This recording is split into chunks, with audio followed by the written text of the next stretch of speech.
don't experience the best things. You should want to experience the best things. Why not? Why do other people get to experience them and you don't? Why is it for them and not for you? Eventually you got to get to the point and you say, why not me? You know? Why ain't I the one that gets to run the business? Why ain't I the one that gets to be wealthy? Why not me, dude? It's gonna be me. And let me tell you something. We are all the same, dude.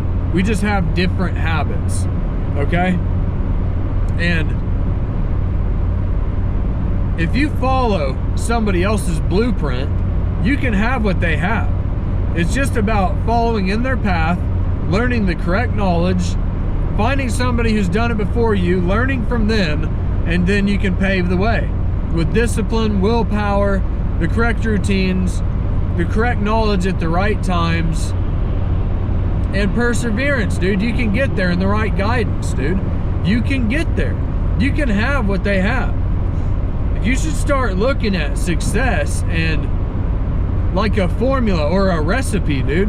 Like, there's no statistics with that. Somebody doesn't give you a recipe and say, of the statistics of the people who make this recipe right are 2%. They don't do that. They just hand you the recipe, bro. And if you cook it exactly how it is, right? If you make it exactly how it's on the recipe, it's gonna come out right, dude. Well, dude, this stuff is formulaic. We've got to demystify the mystical, dude. This stuff is totally obtainable, man. You just got to find somebody who's done it before you. You know? You got to follow the recipe. And if it doesn't come out right, you measured an ingredient wrong. You took a wrong turn somewhere. You didn't listen to them exactly how they said to do it. Right? Part of success is not reinventing the wheel, dude. Why would I take 10 years to go and learn something whenever I could go and learn it from somebody on YouTube that's done it 100 times before me, bro, and saved me 10 years? Okay, thank you for your 10 years of experience. Oh, and then this guy over here's got 20 years of experience. Boom, let me take that. Do you realize people die in poverty and let's say 70 years? Some people die in poverty and some people become multi-billionaire. Do you realize it's a time factor? They did different things, dude. You know, I basically refer to this as a giant running at a dead sprint, right, is the billionaire.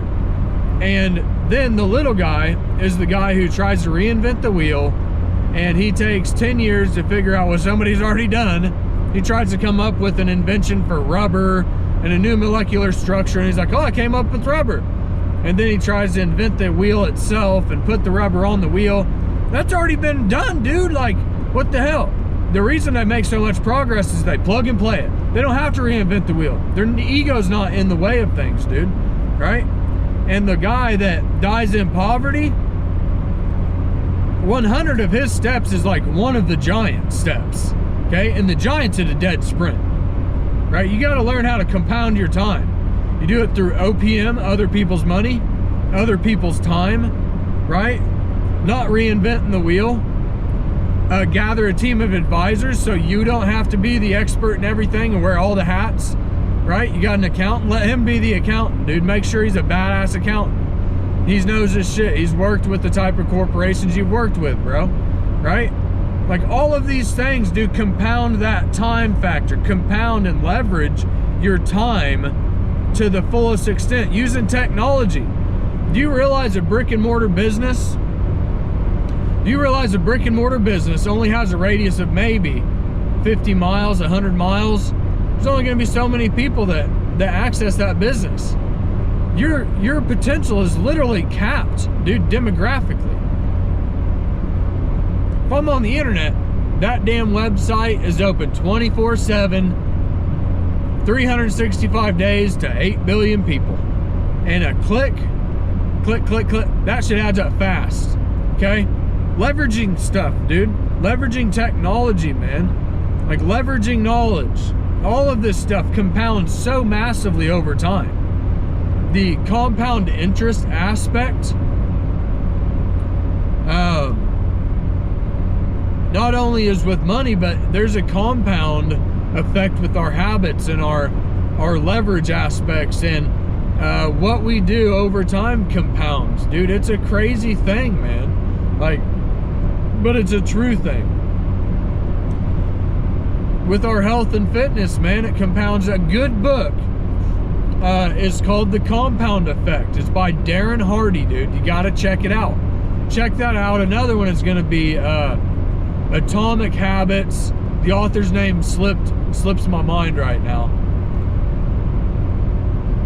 I'm not even going to try to remember, but dude, teaches you how to break down habits, how to implement them into your routine.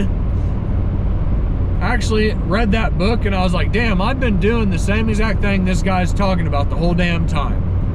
And it just kind of gave me confirmation that I was on the right path. You know? People that are successful, man, if you go listen to them, dude, you're going to start to realize, like, damn, I think like that. Man, that's me naturally. That's how I would naturally go about it. And it starts building your self-esteem, your self-worth, and starts building up the reasons, and you start building the case for why you can do this shit too. I always say, dude, it's important. You got to go and study the great men of history. For one, you're going to learn a lot from them. But two, you're going to realize you're not that different. Okay? And you get to the point you stop putting these people on a pedestal and you start saying, I can do that shit. Super important stuff, man. All right, dude, I'm going to leave it here. It's probably about a 15-minute video right now. I don't want it to stretch out too long. But, yeah, dude, this is just what comes to my mind. I'm covering, and I'm making basically a video log of my life, dude. I'm sharing it with you guys. And, you know, I'm just going to put this stuff out here. If it gets the views, it gets the views. But the thing is, I know I will be successful, dude, right? So eventually one day I can say, dude, all my stuff's on YouTube. I've literally documented the whole process. The thing we never see is we see the finished result of people and what they've done, but we don't think like all the stuff that it took to get them there. Well, I'm recording what it took to get me here, okay? And I should have started doing it sooner, but I don't know. It was the right time too, though. But so I'm just recording my process, the ins and outs, the ugly moments, the bad moments. It is what it is, bro. Because here's the thing, man. We're all human. We all make mistakes. I don't give a shit if the dude sits in an ivory tower, dude. His shit stinks. Dumb example maybe, but I'm saying, like, dude, he makes mistakes. He does boneheaded shit just like you do, right? And you would be surprised. It's not even necessarily the smartest motherfuckers that are in that ivory tower. It's the people who stuck to the plan and stayed with it longer than anyone. Don't you get it? If I walk 10 miles or 100 miles down a road and somebody else stopped at 2 miles, I'm ahead of them. Has nothing to do with being smart. You can be so dumb you just don't know what the word give up means. You know, you're just so stubborn that you powered through, man. It's fucking crazy shit. But anyways, dude, yeah, I'll let you guys go. And, dude, fucking kill it today, man. Let's fucking go.